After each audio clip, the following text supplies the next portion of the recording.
Hey guys, before we get into this podcast this week, we just want to say thank you guys for supporting this channel, and we would just love it if you guys like this video. It helps us spread it to more people, get seen by more people, and if you guys like content like this, YouTube will start to recommend videos like this for you, so you'll get other cool content as well. So please like this video. Subscribe if you're not already. Turn on the bell notification so then you get all the videos on time and you don't miss a video. Lastly, if you haven't, go over to Upstream International and check out our website and learn a little bit more about our mission and what we're about, and consider supporting us. That would be awesome. Thank you guys. Now let's roll into the video. Yeah. And I think churches should too be learning to do a better job to equip the members of their church. Often I think that we see altar calls happening a lot, and it's it just kind of obviously you can't judge. It's the person, God knows, only God knows. So right. I don't know if Becky sitting across the room actually gave her life to the Lord, and it's not mine to judge, but I do think the church could do a better job of equipping you to okay, what's the next step? After right. you give your life to God, what's the next step? Because who knows, maybe it was the music, maybe it was just the way the pastor said something that just had to do with what she was going through. But it's God knows her heart, obviously. Right. But I just think, too, that so often you see people give their life to God and then they kind of fall back. If you know them, I've personally known people that give their life to God and then they kind of just walk through the motions of life like they did before. Yeah. They just now have this name of God attached to him. Right.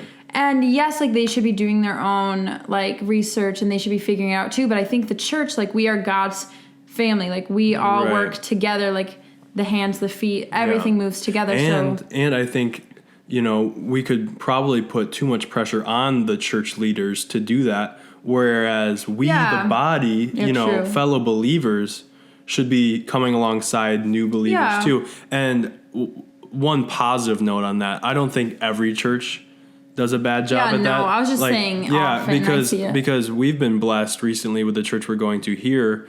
They do a great job of when people surrender their lives to Christ. They have a starting line for them. Yeah, they literally have a starting line where you literally go to right after you give your life to Christ, where they can give you a free Bible, they can connect you with a small group and get you plugged in. Yeah, which the first time I saw that, I loved that because I was used to at a church where people would stand up and then it's just then they sat back down while everyone was closing their eyes. They raised their hand, and it's this church is saying, unashamedly give your life to God.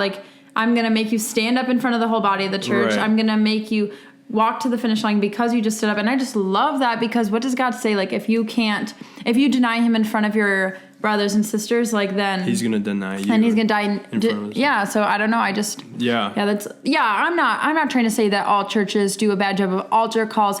And Ben brought up a really good point. Right. You could so often look at it's a church problem, kind of like I said, that the church should do a better job. But I think I too, and people of the church can do a better job too. If I know Becky and I want to see hey, after church, go up to her and be hey, I saw that you gave your life to God today. That's awesome. I can't wait to be dancing in heaven with you. Right. What can I do to help you? And I think that Ben just put me in check. I guess we all learn things during these podcasts. I know what you meant by it, and obviously you're not trying to condemn all churches for how they do things.